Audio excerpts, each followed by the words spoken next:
As your project nears completion in Twin Motion, you're ready to put on some finishing touches and either print a physical hard copy or submit a digital file online. Either way, in this video, I'm going to show you how to do 5 things. 1, we're going to show you how to export from Twin Motion so that you have a JPEG file. 2, we'll take that JPEG and we'll put it into AI to really spruce up the rendering. 3, we'll take that and open it up in Photoshop and add a few more enhancements. And then 4, I'll show you how to print from Photoshop. 5, I'll show you how to print if you're not using Photoshop. Now, there are place markers throughout this video, so you can skip ahead right now if you know which one of those you want to see. If not, go ahead and watch the video and I'll show you how to do everything. Okay, to begin with, we want to come down here and click on Media. And this will show us the renderings that we have available, right? So I can go to the inside, I can go to the outside. They're just camera shots.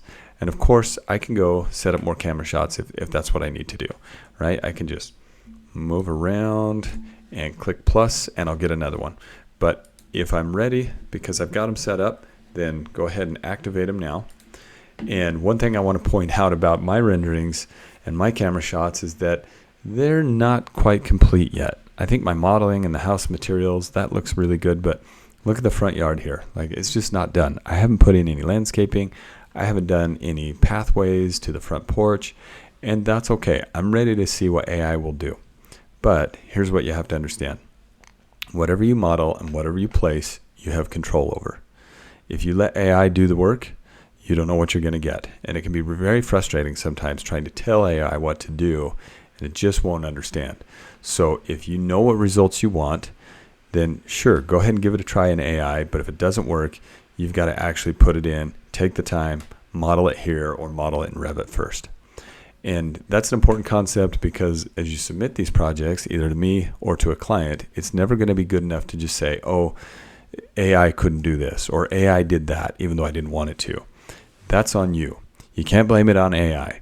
If you want it a certain way, again, do the work, and you have control. Make sure you understand beforehand. But if you feel like you're ready for AI, just go ahead and check on some of your camera settings one more time. I'm going to go here to Media, open up the image that you want to look at, and just double check some of these camera settings. Do you have the right focal length? Turn on parallelism. It's actually underneath the lens category. You'll have to expand that. And you might as well just turn it on to see what it's going to do. It just makes some of the walls look a little more vertical. You can hardly even tell a difference in this image, but let's go to my inside. And here, this is not a great shot. You know, I'll confess, like there's this sharp angle being formed by the rug right here. Some of these walls, they look like they're sloping inward as they go down. That's where parallelism can actually make a difference. It's supposed to make these look more vertical, all lines. And again, this still isn't a great shot. What I need to do is move forward. Actually, let's move backward. And you can see that as I go forward, I get a sharper angle. As I move back, it starts to flatten out. So we want to find the right position, then go to your focal length and increase that focal length. Do it one more time until things start to feel right to you for the image. And you might have to reposition a little bit. Maybe you're not going to be able to see quite as much because of the focal length that we're using, but it still is typically a good way to improve the overall quality of this rendering. Okay, so those are important things. The main thing now is going to be what size are we rendering at. So let me go back to my outside shot. And if you go to the image settings over here, you can see there's a width and a height. And what we're looking for is an 11 by 17 at 250 ppi. Okay, that means pixels per inch. And unfortunately, we can't change this to inch settings. It's just giving us everything in pixels. So it's saying you're going to have 4,000 some odd pixels across, and you're going to have 2,000 pixels up and down. And that's not the way that we really want to consider this. So we're going to do some math to figure out exactly what it should be. Now, because you're watching this video, you can just plug in these numbers. But if you didn't have those numbers and you didn't know what to do, then there's a really good solution. Let me open up a web browser. Okay, I opened up this web browser, and here's my Google search. I put in the size that I want, 11 by 17 in inches, and I said pixels in an 11 by 17 at 250 ppi. Again, that's pixels per inch. And it's going to tell me that that document equals 2750 by 4250. And then back in here, that is exactly, where did you go, Twin Motion?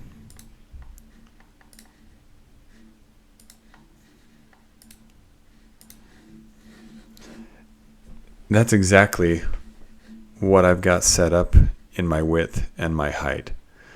And just to give one more explanation of this, 250 ppi would mean in 1 inch this direction, and in 1 inch down, there would be 250 pixels included in that area.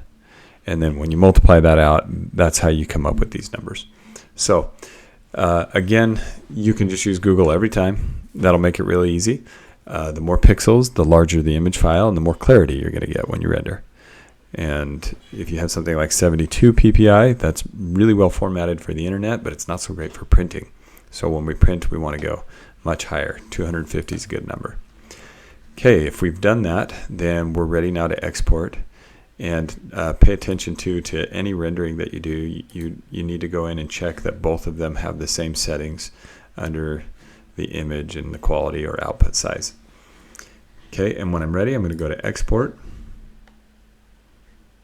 Let's close this down. And I'm going to go to the image setting and click on that. I want JPEGs. Click right here and tell it which ones you want to render. Because you've got several images in here, you need to just pick the ones that you want. And if you don't like their name, just go right back into media and you can rename it. So I can call this one exterior and then this one interior, something like that. So now when I go to pick the image, it's going to have a name, and sometimes that's better. That's what it will be named when the JPEG is formed or created. Okay, last thing, just hover away from this. This is the strangest menu because everybody gets in here and they're like, I picked my image, now what? There's no OK or enter. You just hover away and you're done. Okay, now I'm going to scroll down. Oops, I meant to say JPEG. I'm going to scroll down and I'm going to start my export. And it's going to ask you where you want to save this to. So I'll go into my OneDrive.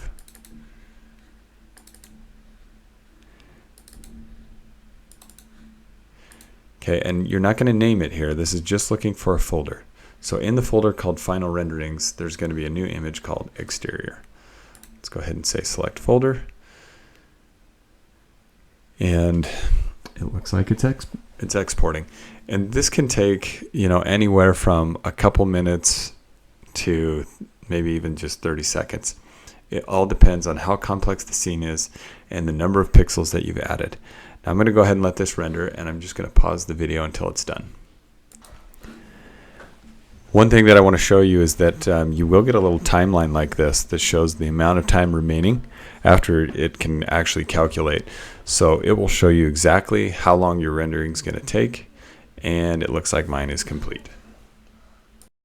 Okay, here's my image, and it saved it to my OneDrive. It's called exterior.jpg. It looks about like what I expected it would be. Okay, and then the next thing that I want you to do is go to the web and open up this website, rerenderai.com.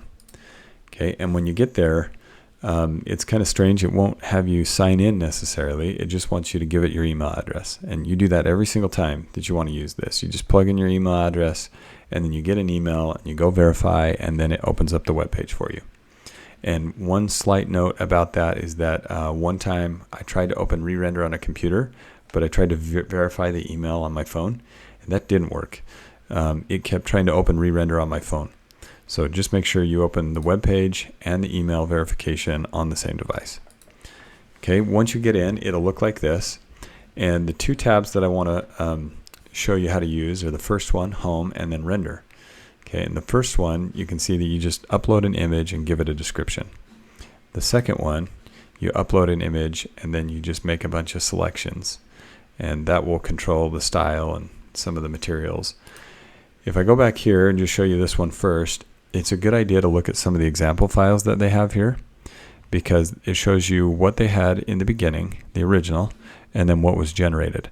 And they also show you exactly what they put in for their prompt. And the prompt is really important. You got to make sure that you're using the right kind of terms and that it understands well enough to give you what you need. That's not an easy thing to do. But it's a lot easier if you just go look at these prompts and then copy them. And maybe some things you can't, maybe some things you got to change, but you can probably learn a lot just by looking at the prompts that they provided here. Okay, here's one, a high-tech home, and this is their description, the before and the after. And this is really pretty fascinating because some of them, like this one here, you can see it wasn't very detailed to begin with, and it turned into something pretty awesome. You'll notice that a lot of the descriptions are repeated. So they used a lot of the same prompts in each one of these, and it's pretty effective. Okay, let's go now to the render tab. This one I think is better, but you'll just upload your image and then start to choose what kind of style you want. You can choose the time of day. You can choose what you want in the sky, landscape, architectural material. This only gives you one option. That's one thing I don't like. So you can choose, maybe you want brick. But then down here, you can add more materials just by giving it a better description. Now, these don't need to match those prompts on the first page. These can be much less detailed. And then down here, you can tell it to be very precise according to what your descriptions and choices are. Or maybe it can venture out just a little bit with balanced, or it can be very creative and go a little bit further beyond. Anyways, when you're all done, you're going to hit render. And let me just show you what it did on mine. This is what we started with, and this is what it turned into. It's amazing. It's just awesome. It put in a pathway like I needed. It did a really good job in the yard. I like the materials, and you can use this little slider just to see what was it before and what is it now, and it's just great. And when you're satisfied, go ahead and hit download. I should point out that you only get to do this 3 times in a day. So you could refine your search. You can click edit here and refine your prompt a little bit. Here's what my prompt was. And if you like it, that's good. But if not, you can only do this 3 times in a day, and then you got to wait, and then you can do more. So you could pay a fee, and then you can do more in a day. But without paying, you're limited. But anyways, when you like it, go ahead and hit download and save your project somewhere. And here's mine. Let's look at that. Okay, looks great. One thing that I'm kind of disappointed with is that it's not a very high quality image. And in fact, it's telling me the quality right here. I'm 1296 by 831 pixels. And we put in way more pixels coming out of Twin Motion than that. So once again, if you want to upscale that, you'd have to pay a fee through Re-Render AI, and that's really the only solution that we have at this point. So we're kind of dealing with low quality images until we have a better solution to that. But at any rate, we want to now go and open up Photoshop. Okay, I'm going to get into a virtual machine so that I can show you what you can expect. You're going to open up Photoshop, and I can't remember for sure if it's going to have you log into anything. If it does, just use your church account, and then it should let you right into a menu that looks something like this. It actually might be a little bit different, but you can figure out one way or another that you need to open a file. Okay, maybe close out the menu that is showing until you see this, or from that other menu, try to open a file. And I'm going to browse and go find my project. We'll click on my computer, which actually should take me to OneDrive. That's what I'm after here. Renders, and there it is.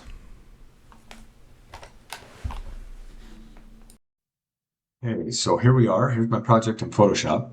When you initially open it, you might have little boxes show up for AI. Just close out of those. We don't need them. What we do want is to get rid of the re-render watermark. And then 2, we're just going to brighten this up a little bit. And it doesn't look bad. It's already kind of bright. But the problem is if you anticipate printing, it's always going to be darker in print than it is on the screen. So we just want to brighten it up a little bit. Okay, to get rid of the watermark, come over here to the left. You should have a whole bunch of tools over here. And you're going to click on the marquee tool. And you can also just push M as a shortcut on your keyboard, and that'll bring up the same thing. Now I'm going to click and drag, and I'm just going to draw a box right around re-render here. And hopefully this shows up nearby, but it's just a little menu, a little contextual menu that should give me some options that pertain to my selection. If you don't see it next to your selection, it could be somewhere else on the screen. It could be up here, it could be on the other screen. See if you can find it. And then what we want to do is choose remove. And so use a little AI to get rid of that and try to fill it in so that it matches what's behind the watermark. And you can see it does a pretty dang good job. That looks awesome. I can't even tell or detect that it was ever there. Okay, over here on the right, you may not have noticed, but he created a new layer for us. And layers are just, anything that we want to add to this image. We have the background layer. That's the original that we opened. You can turn this on or off if you want that watermark to come back. So really, I don't need this. I'm going to get rid of that layer eventually. And we're going to add in one more layer because we want to make an adjustment. And this is going to be an adjustment layer. So come up here, find adjustments and click on it. And initially yours will look like this. It's going to bring up the presets. We don't want that. We just want to go to single adjustment. And we're looking to change the levels. That's just a method that we have for brightening things. When you click on it, you should see a menu like this. And if you scroll down, you probably won't even have to scroll down, but I just need to be able to see the grips at the bottom of this little histogram. And I'm going to click on this and just pull the one on the right towards the left, and you can see that everything is getting brightened. And it looks really good down here. It's not great for the sky because the sky was already bright, so if you brighten it too much, you kind of just lose the detail. But for now, I'm going to leave it. Okay, then we'll grab this one in the middle, and we're going to pull that one over, and you kind of have to decide, do you like it or not, right? Where do you like it best? And if you feel like it's brightening too much and you're losing contrast, then grab the one on the left and pull it in towards the right. I don't need to go very far with that one. And that looks pretty good to me. So what I have down here is a new layer that was created for that adjustment. And if I turn it on and off, I can see the difference. Okay, and of course, like I said, I lost some detail in the sky. So what do you want to do about that? If you want to bring back any detail, what you have right here is called a mask. And the mask will allow us to turn off this adjustment, but in selective areas. So I'm going to come over here and push B for brush, and it's going to pull up the brush tool. And depending on the size of your brush, you might want to make it bigger or smaller. If you look on your keyboard right next to the P letter, there's some brackets, and if you push the bracket to the right, it'll make this bigger, bracket to the left, it'll make it smaller. Okay, now the next thing is that keep in mind you're painting directly on a layer mask, which happens to be white. And the color of my paintbrush over here says it is also white. So if I paint, there will be no effect. I'm painting white on white. If I paint with black, however, which I can do by reversing these colors, then you'll notice that a little bit of black will show up over here on the layer mask, and that my sky is going to return to exactly what it was before I adjusted anything. So now I've got kind of a brighter scene down below, and the sky still has the detail. If you want to try something in between black and white, then just pick a gray over here on the color selector. Probably go more towards black than white in this case, and hardly making a difference, but it is brightening up the sky just a little bit by doing that. And you should notice that over here, it's gone from black to white, black to gray in my layer mask. Okay, and that's where I'm going to leave it. I like it right there, so this is perfect. And then there's one more thing we got to do that I forgot to mention before. We got to size this thing. If we're going to send it through to the printer, then we better have it sized properly ahead of time. So come up here to Image, and we're going to choose Image Size. And initially it's going to come in at just whatever, something that's probably close to 11 by 17, or at least has the proportions of an 11 by 17. And what we want is to shrink down the numbers, because this is bigger than 11 by 17, and at the same time increase the resolution. But we don't want guesswork. We don't want to just guess what should the resolution be. We want this to all happen automatically. So deselect right here, deselect resample, and that puts these all connected. And then I'm going to tell this to be 17 inches wide You can see that I've got a slightly higher resolution. It honestly didn't make that big of a difference in this case, but sometimes it will. And I'm not even quite 11 inches in height, so I'm going to change that to 11. And now it's 11 inches in height and slightly wider than 17. That'll work because when I print, it'll just crop off the edges. And my resolution is now set at 75. Okay, go ahead and accept that. And we're ready to print. To print, we'll go File. Before we print, we got to flatten this out. So if you like the way that it is now, you might want to hit Save. And if you do that, that would be just to save it with all of its layers in case you want to come and make a change later. So you're saving it as a Photoshop document, a PSD. Okay, and I'll just click Save. Okay, now I'm going to make a change where I flatten the image.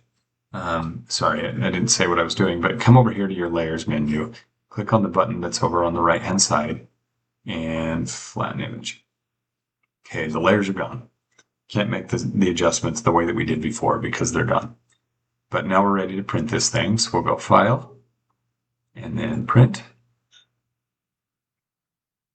Should pull up a printer dialog box.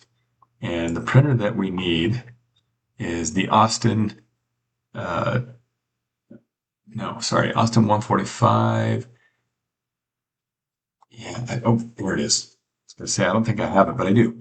Okay, it's the Avidity BYY Student Color 11x17. That's the one that we want. If you're in a computer lab on a VDI, you should see this as an option. Okay, then we'll go into our settings.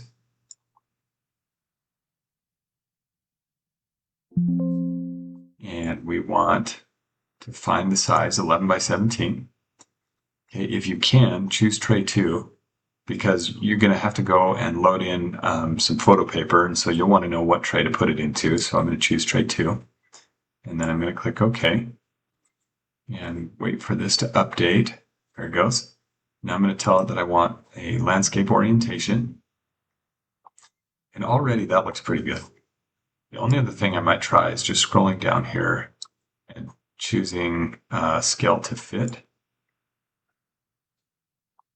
And that might make a slight difference. I don't think it's enough to matter. I think in this case, I like it just like this because I think that's the largest that the image is going to be. If I scale, it's making it slightly smaller. So I'll stick with this. And then go ahead and hit print. Then you would just walk to the back of the classroom, 145 or 147, on the side of the room away from the door where you come in and out. You want to go open the top cabinet drawer, and there should be some nice glossy photo paper at 11x17 inches. Grab one of those sheets of paper, walk outside the classroom towards the hallway, and find the printer, and then open up Tray 2, put your paper in glossy side up, then go ahead and swipe your iCard so you release that print, and you are good to go. You have a physical print. Okay, I said at the beginning of the video I'd show one other thing, and that is how do you print if you aren't printing from Photoshop? Well, I'm going to go ahead and save this now as a JPEG. It's already been flattened, so this should work. I'm going to do Save As, and then I choose JPEG as an option. Exterior rendering. And I guess I already have one, so just in case, let's do exterior rendering 1. Click OK. And now I just got to go find that. Here it is. And now you've got a printer menu from here. And it should be all the same stuff.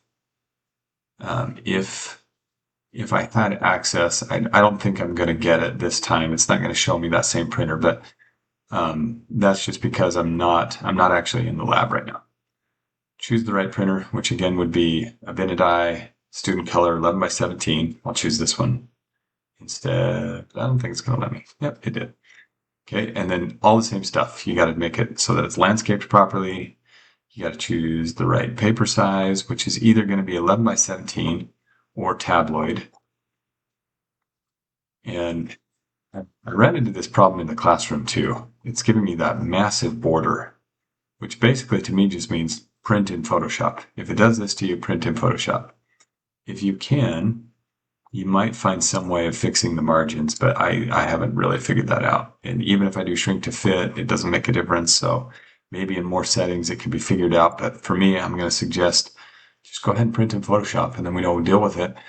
And that concludes our video. So that's everything you need to know, and hopefully you have an awesome project at the end of all this.